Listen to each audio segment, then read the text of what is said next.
listeners, and welcome to the Downright Upright Show, the place to go to hear out loud and proud what Minnesotans are thinking. And I am your host, Philip Anthony. I'm so glad that you've chosen to join us today.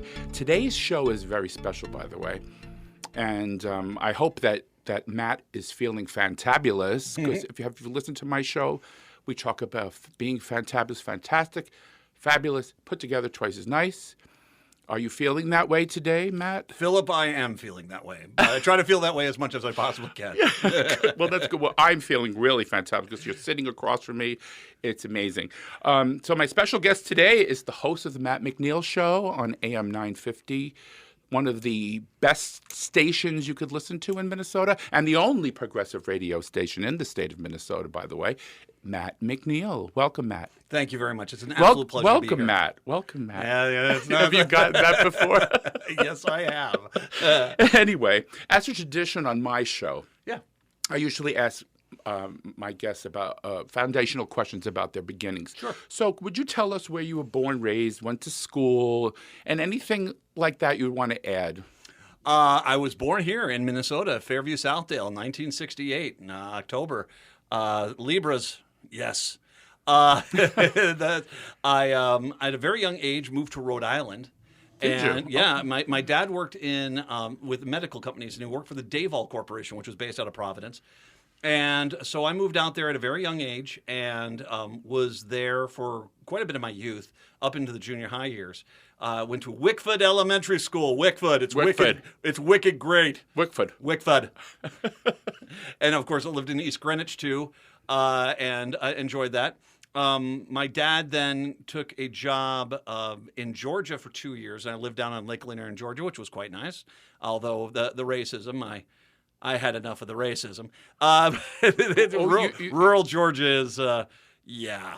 Really? You experienced that? I think I was the first to inform them the Civil War was over. So, it's like, whoa. Didn't you see Sherman come through? You got your asses kicked. Anyway, no, it was, but I lived there for 2 years. Then we moved back to Minneapolis. My dad wanted to start his own medical company, which he did. Surgidyne, and he had it up here for many years. Rudy Perpich came down and recruited him to move his company up to Minnesota. And so I graduated Edina High School, 1986, the Reagan 80s. And that's kind of how I got here. Actually, I graduated, went into the U.S. Army, served in the U.S. Army. Came back. Thank you for your service. Thank you. My pleasure. Thank you. Appreciate that. Go U.S. Army, by the way. And then I came back, went to Brown, the broadcasting school. I did the Upper Midwest Shuffle, and eventually ended back in Minneapolis when my wife and I decided we wanted to have some kids back in 2000. Oh, wow. Great. So when did you discover that you wanted to work in radio, like as a broadcaster? And was there a particular person or life experience that directed you towards that career? Well, early on, my dad would say to me, so do you know who Cedric Adams is? A long time ago, he was one of the biggest radio broadcasters in the city. As a matter of fact, I'm not from here, by the way. I'm from New York. Cedric Adams was a huge local radio celebrity, pretty much the first big media celebrity in town. Right. He passed away before I was born, but he was my great uncle. And he, the Northwest Airlines pilots used to say they could tell when his show went off the air at night because they literally, in unison, the entire Twin Cities lights went off at the same time. He was very big. And my dad always said, you've got a little bit of him in you, that kind of that personality. But it wasn't really until I was in the military. When I was in the Army, I went in as what's called a rat rig operator. I was a 31 Charlie, and they don't use the nomenclatures as they used to anymore. But 31 Charlie, 31 series was communications. Charlie was rat rig, radio and teletype rig. It basically is a Humvee with a box on the back of it. We were attached to headquarters companies, and we would send, encrypted messages between the headquarters companies on movements and details and orders and stuff like that. And one day I was in the military, and we were informed that all of our equipment was just sold to the Spanish and Greek, which, by the way, if we're ever looking for a country to beat up, Spanish and Greek, go team go. We'll probably take care of them. Their communications are pretty weak. Anyway, but they came back and they said, well, we're going to upgrade, because these were old kind of radio antennas and stuff.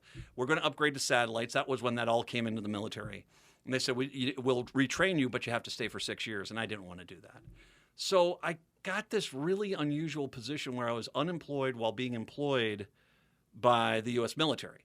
I didn't really have a job while in the military. And so eventually, I mean, I worked in a few different departments, but eventually I got into what's called cinder block detail, where I had to move cinder blocks from one end of the motor pool to the other, then busy work, basically. Oh, boy. Yeah, military version of busy work. And I was in a bar one night trying to get drunk because I was just doing busy work. And a guy named Russ Turpinning comes up to me and goes, well, you've got a really good voice. Have you ever thought about doing radio? I said, well, I did radio. He said, no, I'm talking about radio, because the Armed Forces Radio Network in Nuremberg was grossly understaffed. And I said, I'd love to. The next day, really without me having any other say in it, the head civilian employee for the Nuremberg area basically made one phone call, and the next thing I know, I was attached to Armed Forces Radio Network. I eventually was doing afternoon drive in Nuremberg, the largest radio market I'll ever work in my entire life. I think between all the cities I was broadcasting to, it was something like 20 million people. Wow, really? My first job was huge. I played Nirvana's Smell Like Teen Spirit, the first guy to ever play that in Europe. Thank you very much. You're welcome. This is the 90s, I'm assuming. This is early 90s, yeah. Okay. But that's kind of how I got going. And I came out, and that was the great curse I had. I discovered exactly what I was meant to do at a young age, and so I couldn't do anything else. Right. And so that's kind of that was the needle, that my compass that kind of drove me in which direction I needed to go. So you were a disc jockey, basically. I was doing right? afternoon drive. Yeah, I did. I've done music formats quite a few times. I was the top 40 morning show host down at KASI KCCQ at KCCQ Hot 105 KCCQ in Ames, Des Moines for 3 years. Tell us about your post Nuremberg experience with radio. Well, I came out, went to Brown here in town, and you didn't come out. You didn't. Well, yeah, I exited the military. I joke around on my show. I hope you're okay with that. Oh yeah, I'm me, Mr. Rigid over here. Yeah, okay. No, you're not. No.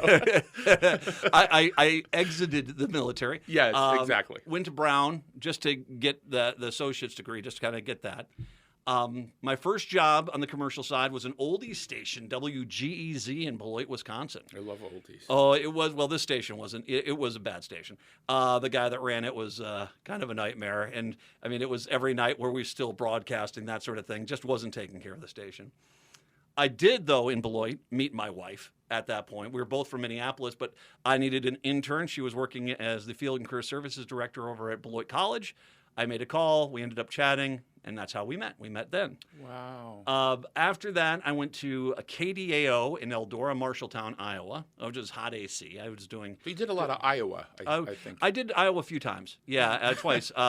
Great pork chops and stuff. And I mean, it was good for me because even though I've spent time in smaller towns, you know, to really live in one, there was great value there. I could see why people enjoy raising kids and stuff in a small town.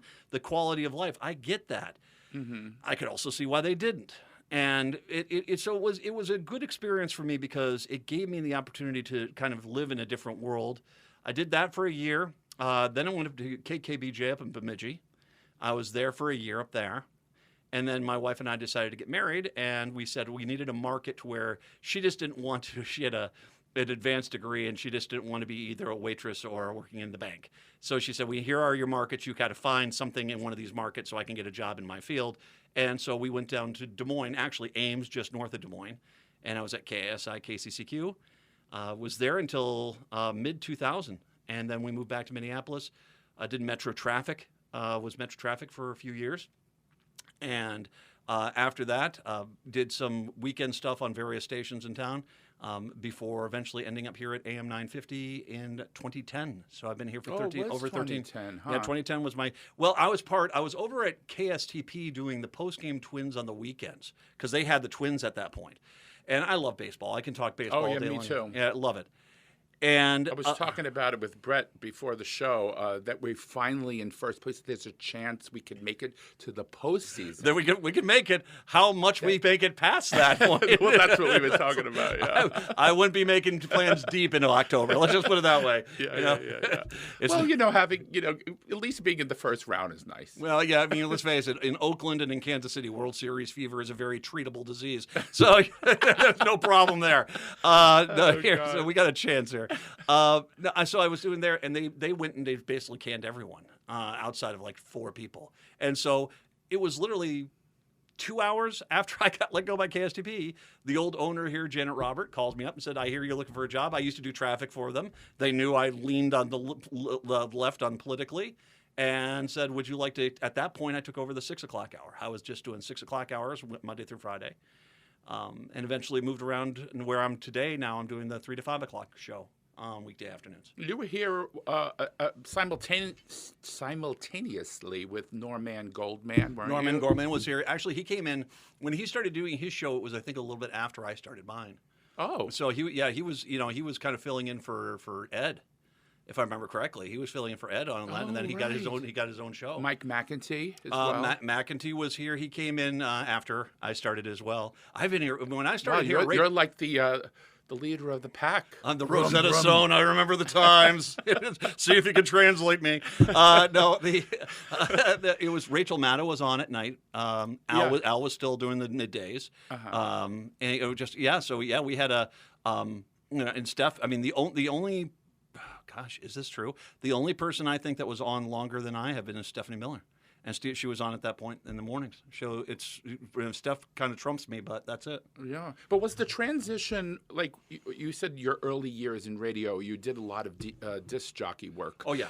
Was the transition into politics hard for you?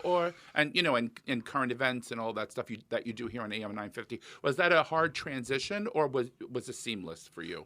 The first talk show I ever did, I did music radio pretty much up until 1997. And the first talk show I did, which wasn't really political at all. I did interview political candidates, but we tried our best to be neutral. Right. On KASI, was Matt and More after 4, and I did a 2-hour show in the afternoon there. And we were the flagship for the Iowa State Cyclones, so I talked a lot of Cyclone sports. I talked a lot of community stuff. Ames is a decent enough town to where it had its own vibe and own thing, so there's things to talk about there. We'd go do live broadcast at the fireworks, or there are parades going on. We're doing that. And so there was a lot of things that we did that just kind of gave me the idea of how to do a talk show, which was very important because I knew how to do that. And that actually then got me to the point where eventually I was doing talk radio again when I was at KSTP on the weekends and doing talk radio shows then. When Janet called and I said, well, then I am doing a very specific type of talk. I mean, in the sense that, kind of doing a sports talk. But in this sense, it's not something. I think there's a lot of people on the right that do political talk who aren't really conservatives. They basically know where the bread's buttered, though. And when you look at the amount of money that conservative hosts get paid, there's a lot of guys out there pretending to be Republicans who might not be Republicans, but they're doing so for that.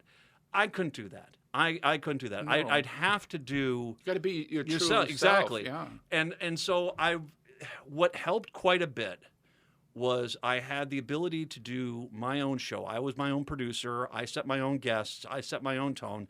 Don't get me wrong. I've screwed up. And I have screwed up, and I've had to At kind the of. beginning of my show, I was kind of like more tentative. I would be reading like this, So you grow into it. Exactly, you really do. And so to the point now where I'm very comfortable being this. I mean, there were some people that would look at me and say, Matt, you go down this path that you're never going to work at any other station in this town. No one will ever touch you because they don't want to hire someone who's known as the political guy, the left-leaning political guy. That's so true, yeah. I could care less. It's if today is my last show, I'm very proud of what I've done. And I'll find something else to do. Trust me, I'll be perfectly fine doing it. It just is, I've learned the value of not trying to stifle what I truly believe in and what I truly represent. Mm-hmm. Do you think that this is common sense, but I'll ask it anyway.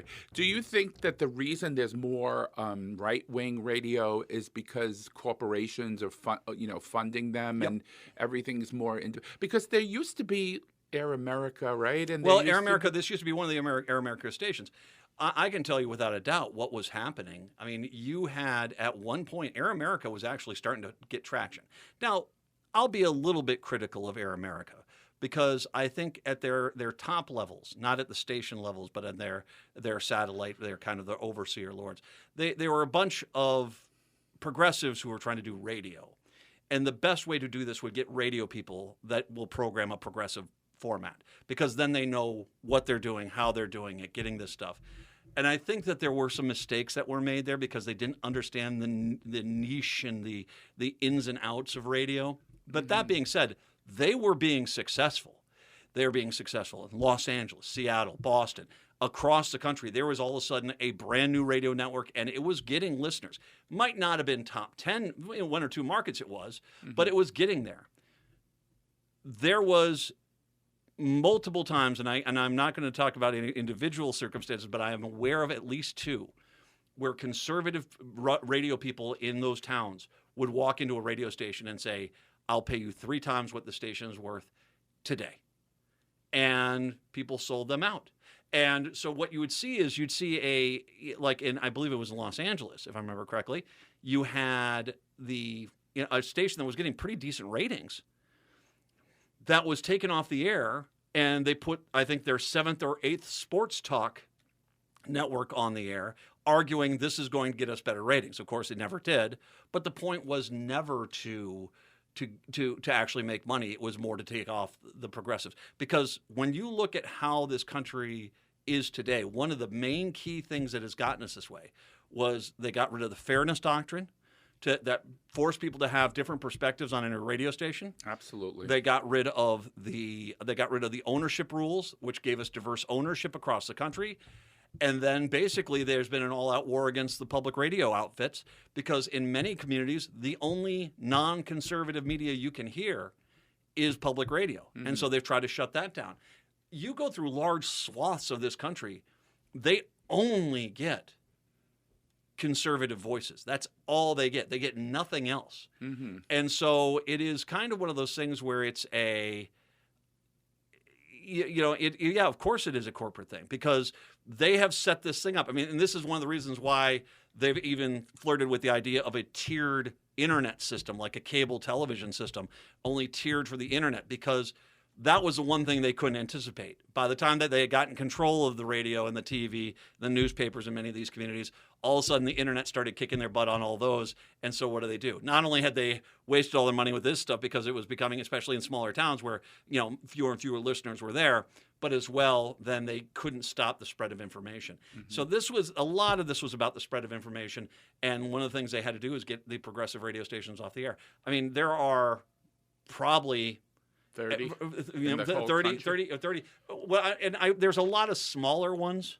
Yeah. But I'm talking about major market liberal talk stations. There's probably seven or eight in the major markets of the United States. That's about it. Yeah. Ay, mi madre. That's not public radio or anything like that. So, oh my goodness. Yeah. Well, I think that's the reason, when you're talking about the fairness doctrine, I think that's why this country is so divided right now. I mean, you can turn on Fox News. You're in like an echo chamber. Oh, yeah. You don't know that Donald Trump did X, Y, and Z. They think that he's God. And then if you watch MSNBC, which they're not even left to me, I mean, they're kind of like straddling the left moderate, genre. That's why I think the country's so divided. What say you about that? I had a very interesting front row seat for this all changing. I mean, working in radio and working in small towns. I remember when I was doing morning radio in a few different places, that all of a sudden you'd start getting these mysterious faxes back then. You'd get these morning news faxes, and boy, Bill Clinton's horrible again. It's like these things. And what would be funny is you'd get this thing, and it was just, wacky stunts and bits and all these things, and then, of course, these very, very pointed political points. And then at 9:45, at the end of your show, all of a sudden they'd send a correction. Oh, by the way, all that stuff we said about Bill Clinton, we found out that's not true, and we take no liability for you basically reading that on the air. That was your own thing. And I was like, wow, there's something really going on here. Joe the plumber just died. I was going to talk about that. Yeah, Joe the plumber just died. Fox News didn't even point out the fact that his entire story was a lie. The only reason you know about Joe the plumber is apparently this factual confrontation he had with Barack Obama on the campaign trail in 2008. It's not true. He wasn't ready about to buy his own $250,000 business. As a matter of fact, he wasn't really even a plumber. He could only work as an apprentice in Toledo, I think it was. And That's what I heard. Yeah. None of his story was true. The entire notoriety of this individual is based on a lie. Then, you can talk about the horrible things that he said about the victims of gun violence on his campaign when he ran for political office and a few years later. But the reality is that when you look at the Fox News thing, the reason why Republicans are furious because how dare you point out you're making this political? And I said to myself, I bet you most of these people have no idea that Joe the Plumber was just a liar. He just lied and made it up because as much as the media that they watch covered his standing up to Barack Obama, they never once covered the fact that, oh, by the way, he was lying through his teeth. And so for them, it probably did seem very political. But the reality is no, it was just factual. And there is your problem. It's not just the fact that they go out of their way to attack the Democrats. It's that they go out of their way to diminish the faults of the Republicans. And there's where the real dishonor to this country is happening. Is that they are taking people who are truly not worth our praise as American patriots and basically giving them the cover of ambiguity, of an anonymity, that they basically can hide from their faults and their mistakes because Fox News just won't even cover it. And that's a huge problem. When they go out there and they vilify, I remember when in this town they would, it's the Red Star, calling about the Star Tribune. That wasn't because the Star Tribune was a communist or left-leaning magazine, but because they wanted to force them to become conservative in an effort to say, see, we're not liberal. And so that's what happened. And so when they sit there and say, the liberals at MSNBC or the liberals at CNN, no, that's not because they're liberals there. That's because they have to make it seem like, well, we're the only ones that are honest, even though they are way off on the right side. Right. And so it's all a game. I listened to David Pakman on AM 950. I think he should be on TV. He's a star. I like him. I like the Young Turks. I listen to them as well. Again, these are all podcasts, though. And they have a point of view that's definitely much more left, even of MSNBC, CNN. They talk about a lot of issues that that pertain to the LGBT community, pertain to the African American community, et cetera. And the other ones are a little more pablum to me. I don't know. I watch them because that's the only game in town. But and of course the Matt McNeil show. Not a news show. Maybe you'll have your own TV show someday. You never know. Right? I got into radio when I started working in radio. We edited with razor blades and tape. I never even dreamed of, you want to put this on TV. I did TV traffic for a while over at Fox 9. And by the way, great crew. I met Tom Butler, Alex Kendall, Keith Marler. Just got to know them. They're all just really great people. And I remember every time they do it, because when you're doing it, you're looking at the camera, you see yourself doing this, because that's the way you do. You see, it's like, and I'm like, and you're putting this on the air. Your standards have dropped, Fox 9. I'm just going to let you know. But I enjoyed doing that. It's there's a lot of people, the way people digest their product has changed so much. Whereas it used to be with Cedric Adams, where everyone turned off the lights at the same time because everyone was listening at the same time on the same radio station. Now I'll have people that will comment to me, I listened to one of your shows and you were talking about this. I said, when was I talking about this? In 2021. Oh, okay. All right. Well, and yeah, sure. I have no problem interacting. It just is that people take them in very different increments than they used to. That's for sure. Yeah. So let's go into more depth on the Matt McNeil show. Okay, because I'm sure, this is crazy to even say this, but because my listeners probably totally listen to your show, and your listeners probably don't even know I'm alive, so that's it's a different. But I have to ask it anyway. Sure. Tell us about the format of the Matt McNeil show. If my guests aren't familiar with it, I'm sure they are, but just throw a little tidbit here and there about it. It's I do take callers. I'll start with that. I do take callers, but I also fall into the Steve Cannon, the old WCCO host, who basically, you didn't pay me to bring in, crutches, as he used to, kind of allude to them. Jim Rome, the sports guy as well. He's a guy who's like, I can do a show without callers. I don't need them. It's not that I don't like taking callers. It's that I've been hired to do a radio show. And it's kind of, and to a point, someone explained it to me one time. It's like when a comedian comes up on the stage and doesn't do their rehearsed bit. It's like, so where are you from? Oh, you like tacos? Oh, where are you from? You like waffles? How about that airport? Oh my gosh. It's kind of like just riffing on the audience. I generally kind of try to do my own thing. Now, once again, I still do take calls and stuff, but I try to do an issue-based, topic-based show. Generally, it's a 2-hour show. I kind of break it down into 4 different segments, each half hour. Sometimes I'll have a topic that runs a full hour. Sometimes I'll have a topic that's about 4 minutes, and it just depends on the topic. And sometimes, it's surprising to me where the stuff that I was like, oh, this is going to go great, this is going to go well, and I'll be like, boy, I need to get off this topic because it's not going well. But there have been so many times where I'll have a topic where I didn't think that there were going to be much, and the next thing I know, I'm talking an hour and a half on the topic. And so it kind of is, for me, there are some people that when they do this sort of thing, and I don't know if it's because I've just done talk radio for so long or what, and that kind of vibe, but I think about it, doing a product, doing a show in that vein. It's like, I'm going to have a conversation. I'm trying to have a conversation with everyone else, but it's really only from one side of the conversation. And I don't expect everyone to agree with me. I trust me, if I make a mistake, someone will come and mention it to me. But I try to make it listenable, funny at times, informative at times, and relatable. Yeah, personally, my favorite part of your show is when you have people calling in and asking you questions or making comments. Oh, yeah. And some of them are really interesting, and others are totally, Looney Tune.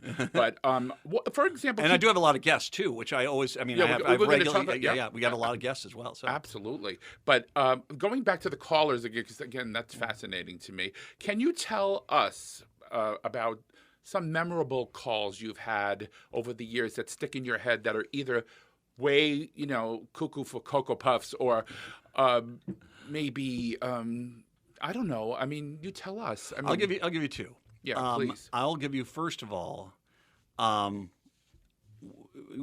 Doug Wardlow was running for the Attorney General's position. Yeah. Just out of the blue, we had some guy said he wanted. So my producer answers the call, says, "Here's this person. They're from this town. They want to talk about Doug Wardlow." And I'd mentioned something. There was a story I'd mentioned earlier in the first hour about Doug Wardlow. And I said, sure, no problem. And I let the guy go ahead. And he said this, and I just remember saying this, what did he just say? In my mind, he was a kid that went to school, or he was an adult now, but when he was a kid, he went to school with Doug Wardlow. And Doug Wardlow, he said, was the meanest bully that you'd ever seen in your life. And that he had other people that could back this up, that this was an allegation that was something that was, being put forward. And we ended up talking with him for about 20, 25 minutes and just sort of like, okay, so once again, you are saying that this has happened, but you have, proof, you have other people that will attest to this. Yes. And it became actually a news story completely unintentionally. I mean, it was, I do love how the Star Tribune referred to us as local radio station. That's me. And in the story, but I mean, it ended up becoming without any intent. And like I said, I mean, it was kind of one of those things where it ended up becoming a major deal because this ended up rocking that campaign. And I don't. Oh, really? Oh, yeah. Because remember, that was actually that first Wardlow Ellison race was pretty tight. Yeah. And Keith Ellison ended up winning it. I don't know if that ended up being a factor, but it sure didn't help out Doug Wardlow because he was frantically for the last 2 weeks of the campaign talking about, I'm not really a bully. Uh-huh. So I have something that I could relate to what you just said. What's that? A personal thing that happened to me. So when I grew up, like I said, I grew up in New York, and I went to Catholic high school. And you know who was in my class? Scott Baio. Scott Baio? You know who Scott Baio is? Of course, Chachi. Chachi. Yeah. But he's a huge Trump supporter now. Yeah. Well, has been. Anyway, he was sitting next to me in class for like 3 years until he got into movies, and then he got big for his britches, and we never saw him again. But anyway, cut to the chase. We used to pass our papers back and forth to each other, and you do like a quiz, and then you pass it to the person next to you. He would write terrible things about me. He called me the F word, that begins with F and ends with G. He was such a horrible person. He was homophobic. He was racist. If I went on the show, I could rip him to shreds, but I have not. But this is a personal thing, and when I found out he was a Trump supporter, you know what, Matt? It really fit. It really did. I thought about it, and I said, damn, if anybody in the world I grew up with was a Trump supporter, it would be him. That doesn't, I think a lot of these guys, they really embrace, and let's make sure we understand, when you say Trump supporter, this is not about, they're a Republican. There have been a lot of Republicans out there who... No, but there's normal Republicans, and then there's Kelsey Grammer, I would say, is a regular Republican, I think, to a point. From Die Hard, who's the guy who's going through the mental health problems now, Bruce Willis. I don't confuse Trumpians with Republicans. Exactly, and I think that when you look at that Trump side of it, it's you're looking at people who are clearly compensating for something, and they want to believe that their bigotry, misogyny, homophobia, racism is something noble. That it's not the curse of our society that it is. That it's they're right, everyone else is wrong. And that's what really Trumpism is it's just a rallying cry, a human dog whistle for the worst of our society to say, we were right all along. Because it was dormant before he came along. It was always there, but we used to look at 20-time losers and say you're a loser. I like to say it like that, but it was if you used to have the ability to say, I'm screwing up in my life, I need to look in the mirror and fix my problems. What Donald Trump did is like, no, you don't. They're all the bad guys. You're the right one. And that's why these people can't let this go. It's a cult. Is because they've hooked themselves onto it. Their entire id, their psyche, everything is built on the fact that I've not been wrong. I am right. The earth is flat. Racism is good. All that stuff. And that's why they will not give that stuff up. So you're right. Scott Baio being in that vein is not a big surprise. And it didn't surprise me. No. But you were talking about guests before, and that's something I want to bring up as well. You've had I've listened to your show, so I'm going to go by experience.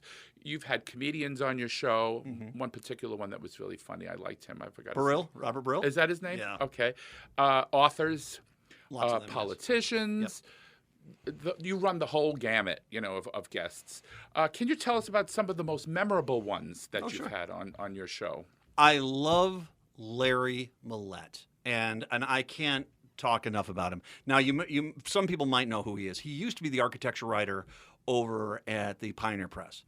And he did some great books. This was a kind of series you would see across the country. It was that, Twin Cities Then and Now, where they take a picture from, say, the 1930s and compare it to a more modern day picture, and you'd see what had changed in that time frame. And it was a great book.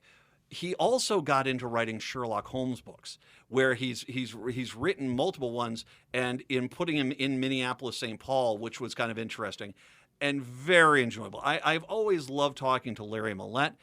He was one of my favorite. I love talking to my regulars. I have people on that make me sound better because they're that good.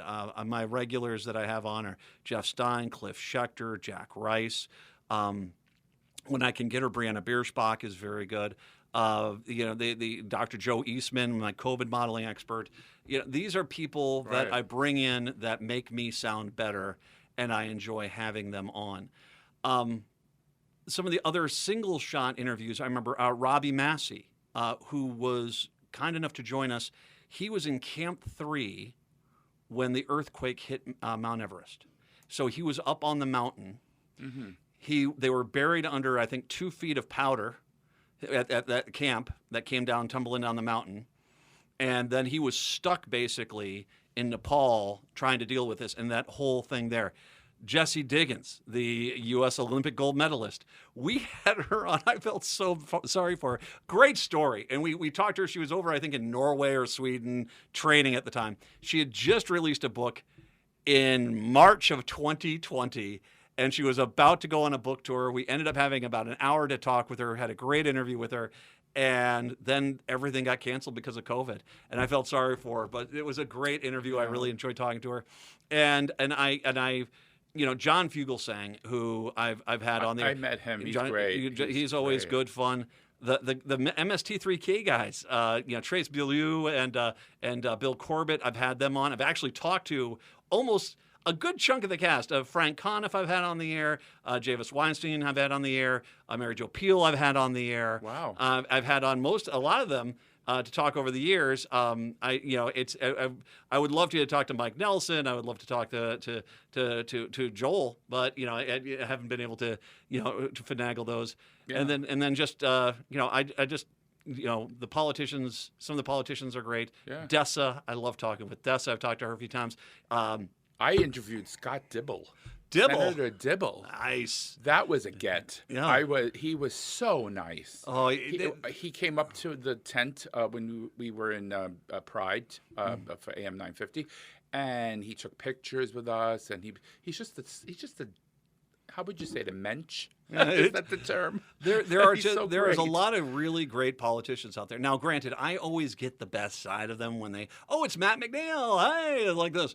But I'm very good at reading people, and you can tell which ones are kind of very legit. Right, and overall, most of them are relatively, there's a lot of people on the DFL side who are still that old school politician where they just want to make a difference. They want to do something good and help out if they can. Thank God, yeah. Well, now we've come to the part of the show I like to call the shift, which I have to pronounce the F because then we have problems. All right. Where I shift the questioning away from your personal broadcasting career and to your opinions on politics and current events. Okay. You ready for that? Yes, I am. So it's kind of like a lightning round.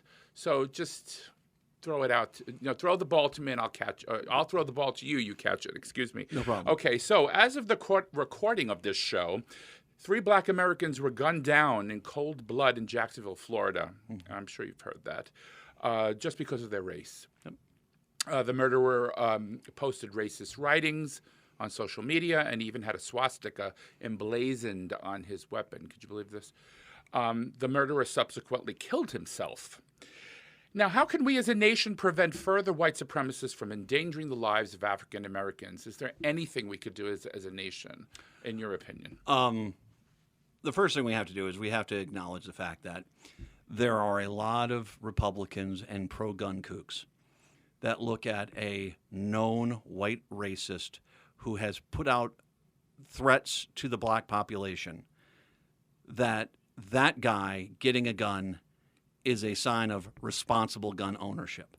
That guy painting a swastika on the gun, still responsible gun ownership. And in their mind, the only time it became a bad thing was when clearly the person that we should have never given a gun to used that gun to murder people. Then he became the bad guy. And there's a point where you have to disconnect yourself from the reality that you're giving weapons of mass destruction to psychopaths. That is not responsible gun ownership.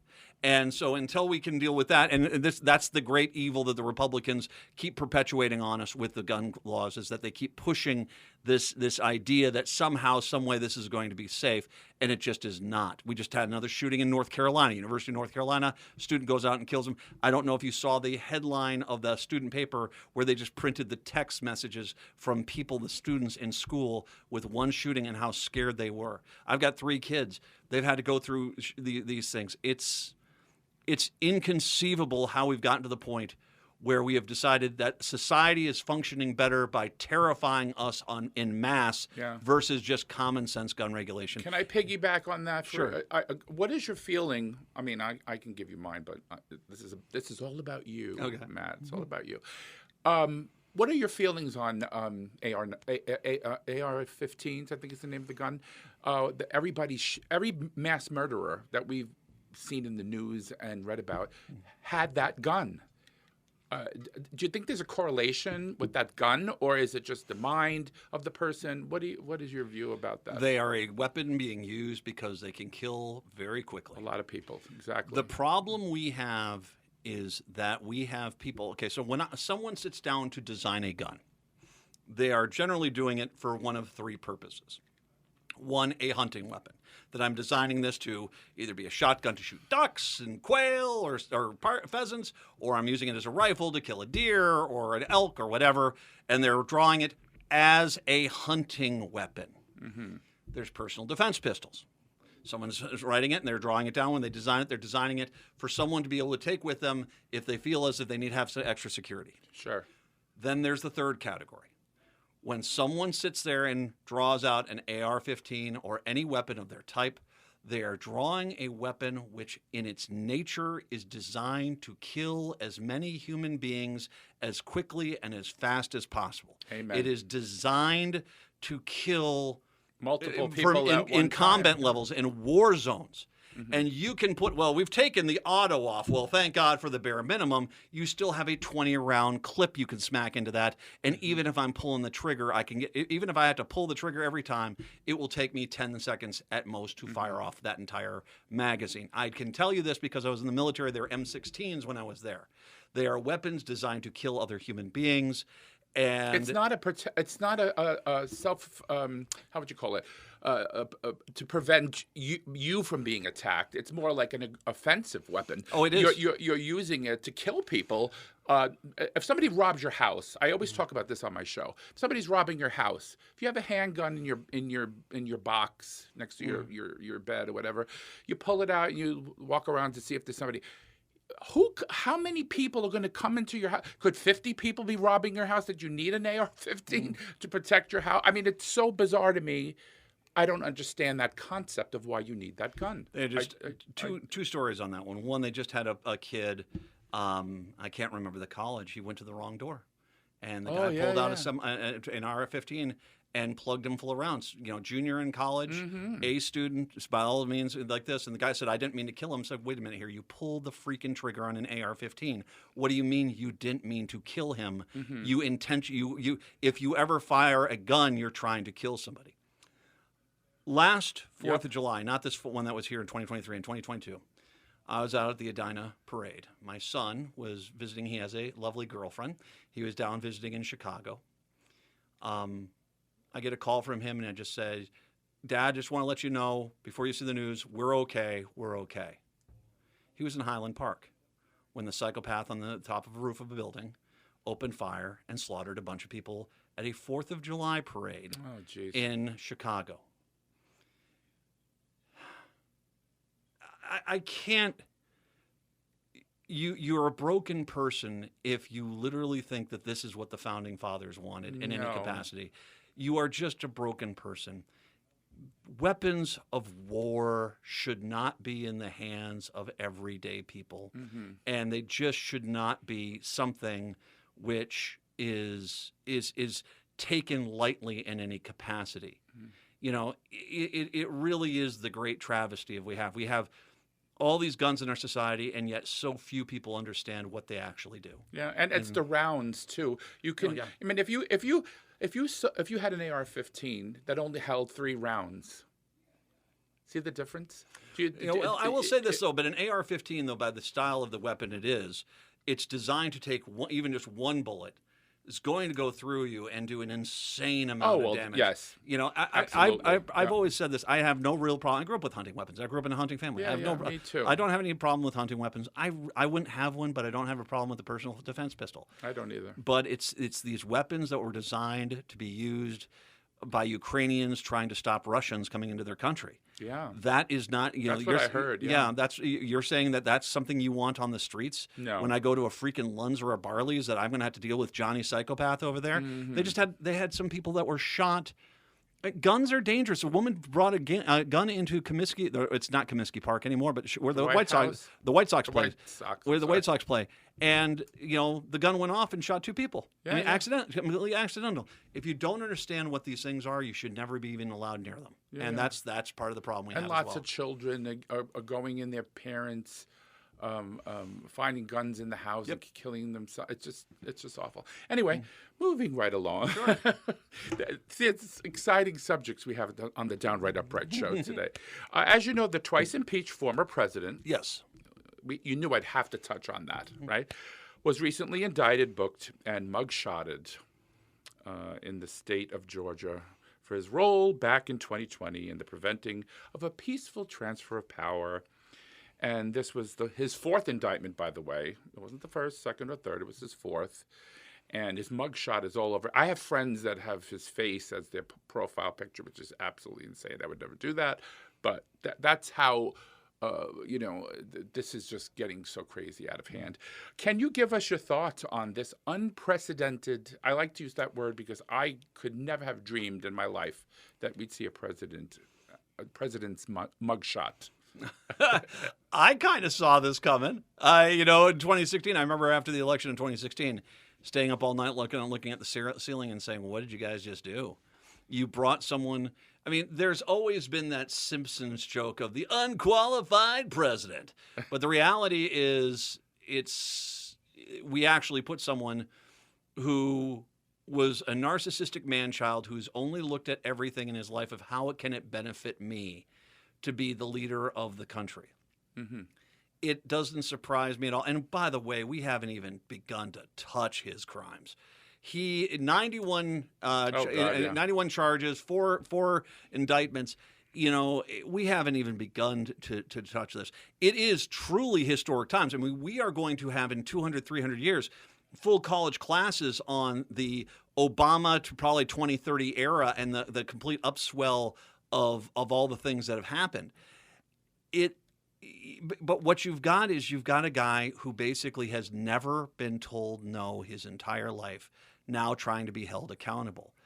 The part where for me, which is the saddest, is the way that the Republican Party, who I didn't necessarily agree with them, I don't agree with them today. I mean, at one point I used to vote occasionally a Republican on a ticket, but to see them today so bluntly and painfully just tolerate the worst of this behavior and act like nothing's going on, and then say, and even though we don't have a crime, we need to impeach Joe Biden. It's like, do you guys even hear yourself anymore? Mm-hmm. And I mean, are you at the point of throwing people out of windows like Putin? Come on, what are you doing? Yeah. Well, I always tell my listeners, Hunter Biden is not running for president. I mean, there's no connection to what he did. First of all, he was on drugs. He had a lot of problems in his life. They found his laptop. I don't know how they found his laptop. That's another story in itself. Mm-hmm. I mean, he went in to put it. Didn't he send it in to get it fixed or something? And they just sent it to the FBI or sent it to they made copies themselves. It sounds like this. But remember, too, this is that when you look at Hunter Biden, you're just looking at this is the game plan really since Kennedy. Yeah. Which is attack the when you can. They really didn't, and when Johnson they didn't really go after too much of his family or Obama because they really couldn't. Right. They tried every once in a while to say, well, there's this distant relative, we're going to do it, but they couldn't. Yeah, remember that? Billy Carter went after Billy Carter. They tried to go after Chelsea quite a bit. And as a matter of fact, got a lot of blowback. But guys like Rush Limbaugh thought it was hilarious making fun of the little girl. They thought it was great. And now here with Hunter Biden, par for the course. It's just is they can't attack Joe Biden because Joe Biden is pretty much freaking spotless. He's older. He's been around so many years. If they had something on him, wouldn't they don't have a thing on him, so they basically have to try to make anything with Hunter Biden work. And that's kind of it tells you everything when okay, so let's do this. Let's go backwards. Hunter Biden, that's why they can't attack Joe Biden, Hunter Biden. Trump, there's a buffet of inadequacy. Yeah. They basically they just kept saying, look, black guy, that was their entire whole thing. He's a Muslim, black Muslim. That's all that stuff. Mm-hmm. George W. Bush. Come on, That was Bill Clinton, Chelsea Clinton, his affairs. Oh, he's horrible. Monica Lewinsky. They blew up all those things. And granted, he did some bad things, but he still was a relatively good president. George H.W. Bush, he got held accountable. Reagan was a horrible guy. I mean, so you got, they're double standard here. Their ability to ignore the absolute undeniable problems that their own people have, while at the same time making up fake realities about the other people on the other side, that's really the travesty. Yeah. So I have to ask you this question too. I can't make this stuff up, but I'm going to ask it anyway. Did you see the Republican debate? I wanted to watch something with a little more dignity, so I watched Cocaine Bear on Amazon. It was catch this. My God. It was a bear that took a lot of cocaine. Yes, okay. it was like watching. It was like watching a 1970s concert tour out there. I got news for you. No, I did see a lot of it. I did see a lot of that debate. This Vivek that rhymes with cake guy. Yeah, he said that Ramaswamy. Schwarmy. What do they call him? He's very schmarmy. Schmarmy, I think my friend calls him.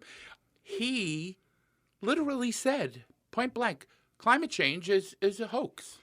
Oh, and did you see what happened with the independent voters when he did that? Oh, yeah, the line went right It didn't go down. It just dropped. Because a lot of young people are not going to put up with that.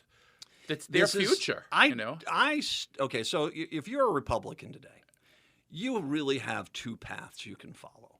You can change your platform and say, okay, clearly what the mistake we're making here is we're making a platform that's very ideological, zealotry, religious theocracy, fascist in a way, and this is not generating public support. So we need to change that. Or you can keep going down that path. Generation Z has had it. I got 3 kids in Generation Z. That generation is fed up, and they want to vote, and they're going to show up. What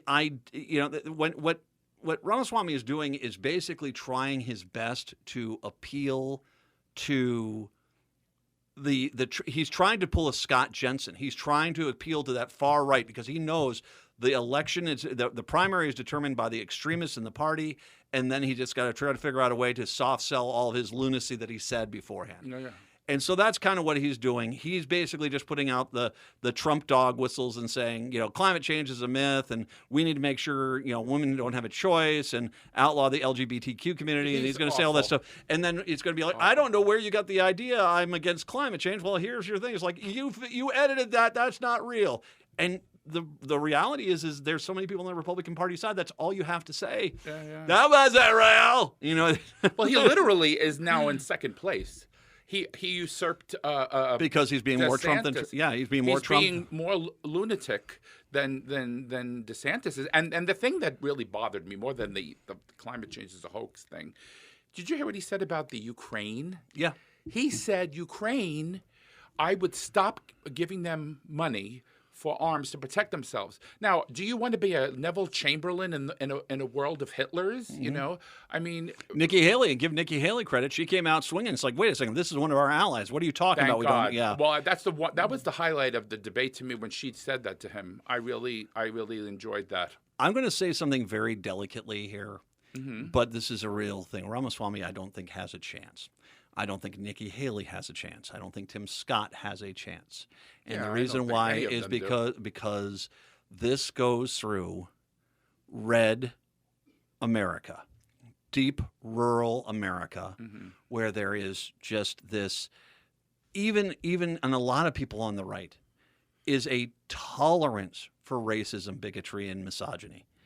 That I think that it becomes very difficult for the Republican Party.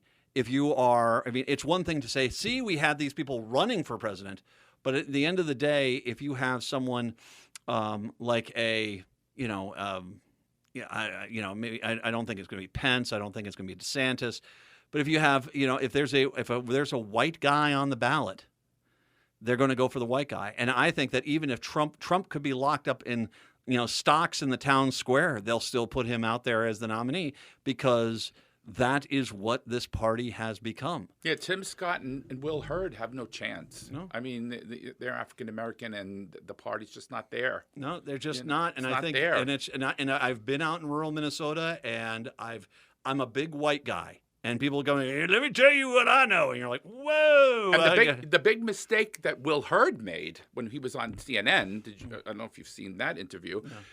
My friends in the LGBT community are being abused, and oh God, you're done now. Well, that's the reality. They don't want a moderate. They want they don't someone. Want a moderate. They want someone who is Ramaswamy. That's why he's going out there and talking the way he is because he knows that's the path to get the nomination. Yeah, he's hoping Trump goes to jail. If Trump goes to jail, Trump withdraws. He's hoping there. But I still think at the end of the day, they'll like, oh, who's the frontrunner? Oh, him.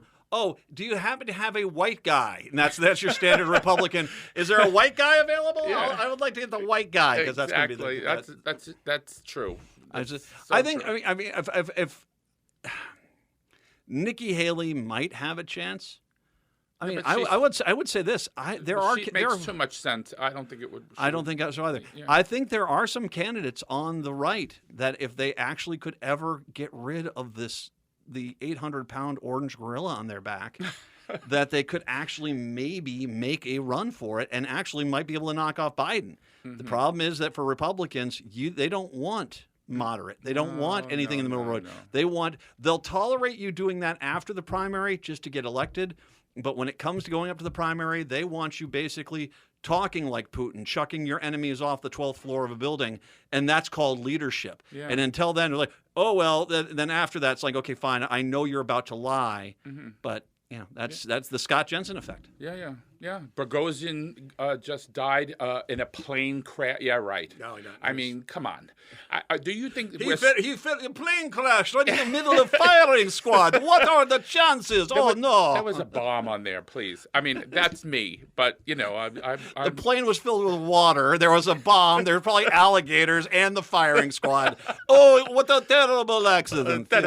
Your Russian accent is very good. By the way. Well, just in case they take over, I'm ready to go. Anyway, so as you know, on my show, as a gay man, I always try to introduce at least one question that has to do with LGBTQ issues. And again, I want to personally thank you because I listen to your show a lot, and you always try to prop us up after all the things that are happening that are anti-gay and anti-trans. And so thank you personally for media. You're a friend of mine now. Thank you. My pleasure. I appreciate you. I don't understand why people try to dictate who other people are. Yeah. I mean, I don't. I really don't. If you ask any gay person, though, Matt, if they were given a ballot when they were born, do you want to be straight or heterosexual? We didn't have a choice. It's just, you're a white guy because you were born that way. I'm a gay man because I was born. I really did not have a choice. Believe me, I tried. I was in Catholic school. I was an altar boy. I did everything I could do to try to not think because I knew I was different from way, way, way back. Mm-hmm. But the question I wanted to ask you was, some people have said homophobia is a dead issue, and we should put gay rights in the past and stop, quote, shoving it in our faces. I hear that all the time. And I find this disgusting. But anyway, here's the question, and this is infuriating. Recently, a California woman was killed for refusing to remove an LGBTQ rainbow pride flag from outside of her store. According to her longtime friend, she was adamant that she would never take it down because she was a proud ally.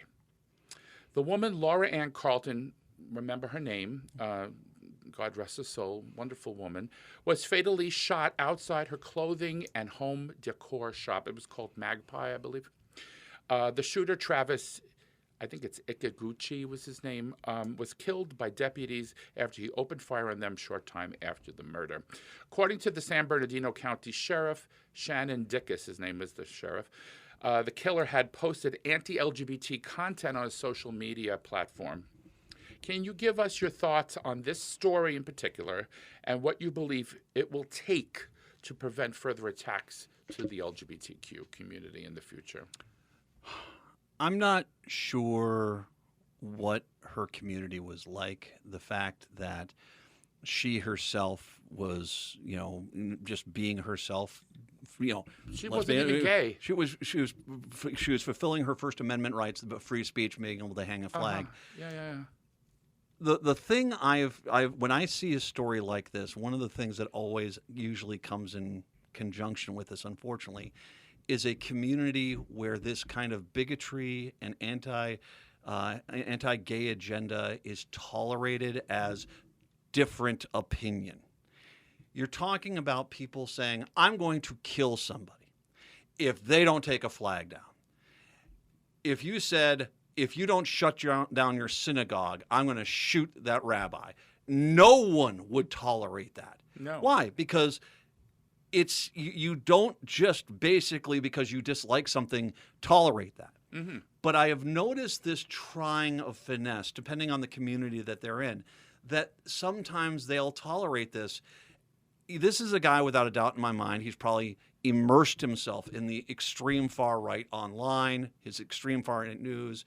He probably has gone in there, and the mistake we make is thinking that when someone clearly is a problem, we can just say, well, we'll have to agree to disagree. No, this person had intent. And there's a lot of people, I imagine, in that town right now saying, well, I didn't mean for him to go kill somebody when I basically said his diatribe of hate was just a differing opinion. But we have to find our spines and just common sense look at people. When you look at someone who's out there, I'm sorry, if I was outside that store and I saw this clown out there threatening him, I would have gotten in his face and said, what the hell are you doing, you punk? And I'm not saying he wouldn't have pulled a gun on me, but I sure as heck wouldn't have allowed him to start threatening other people just because he is driven by hate. The people that think that we shouldn't be dealing with these issues, these are the issues of our time. And I am not saying we clearly have still a long way to go in rights for the Jewish community, the black community, the Native American community. Holy God, we have just started down those paths. Mm-hmm. But we're realizing, as you said, people are born gay. That's like discriminating against someone because they have blonde hair. You don't just do that. That this is our, I'm hoping we are at what I like to call a grand awakening, where it's not just the fact that we tolerate and we understand and we accept and we welcome as we should, but we also condemn the hate, vilify the hate, drive out the hate.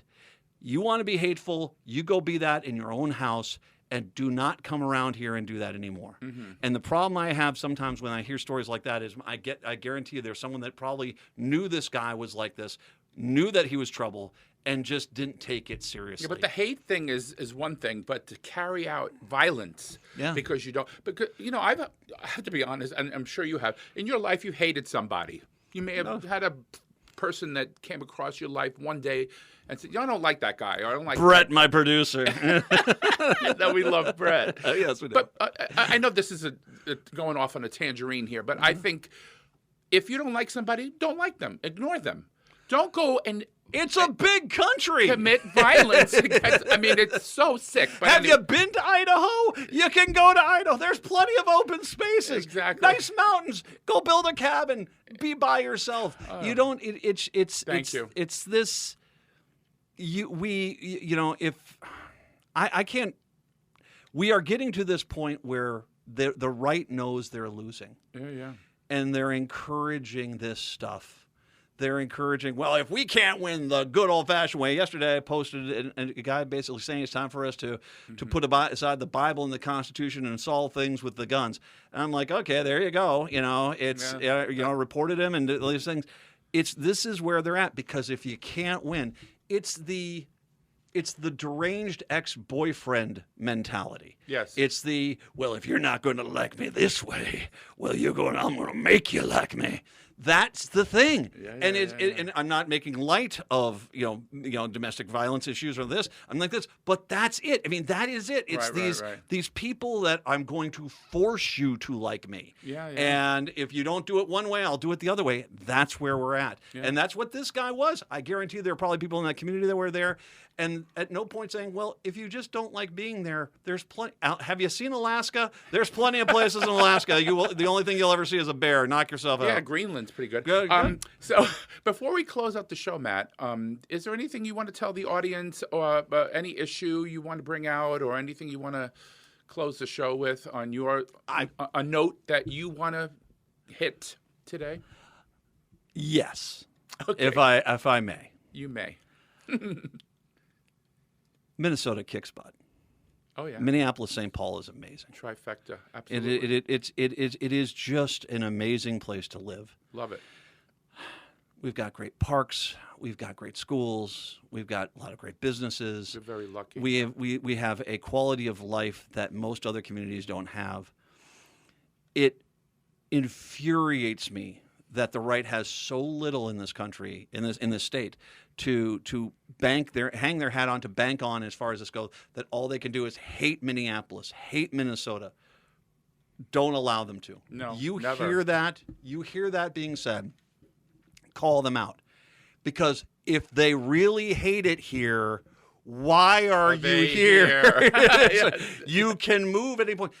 I'll pay for your moving van. Well, if you want to leave. You have one trip on this spinning rock. You got one trip on this thing. Yeah, exactly. Why are you spending your time miserably? Yeah.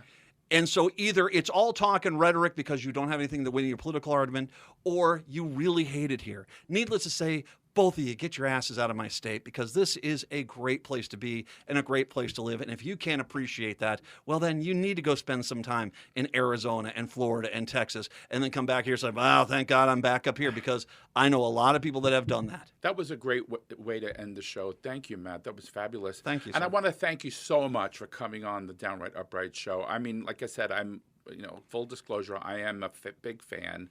I love your show, and you're doing a great public service. So thank you on behalf of every LGBTQ person on the planet. My listeners love you, I'm sure.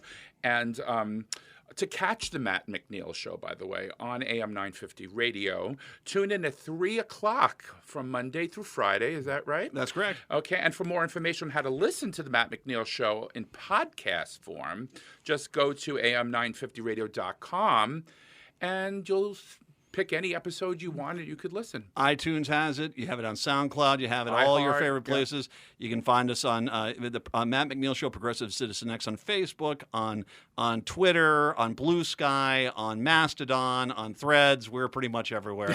So you can find us. You're omnipresent. Let's put it that way. I'm a lot busier than I used to be. I'm going to be honest with you. This is a ripoff on the old social media. How many sites do I have to run now? Yeah, great. And on a personal note, I'm going to end the show by saying I wish every human being in the world had your attitude. I really do. And I'm not blowing smoke in your face. You're amazing. Thank you for everything you do. I personally would love, you to come back on the show in the future someday. Really quick, if we can. I was going to be on your show, and then I got hit by a drunk driver. And this was after we had to reschedule like 3 times. And I said to myself, "Oh no, this is not what I want." First of all, and another thing, I'm so glad you're better. You look great. Thank you. You're very mobile. You got all your limbs. You're doing great. I'm doing well. And God bless you. And Thank you. I appreciate everything you do. And to the listeners, thank you for spending time with us today.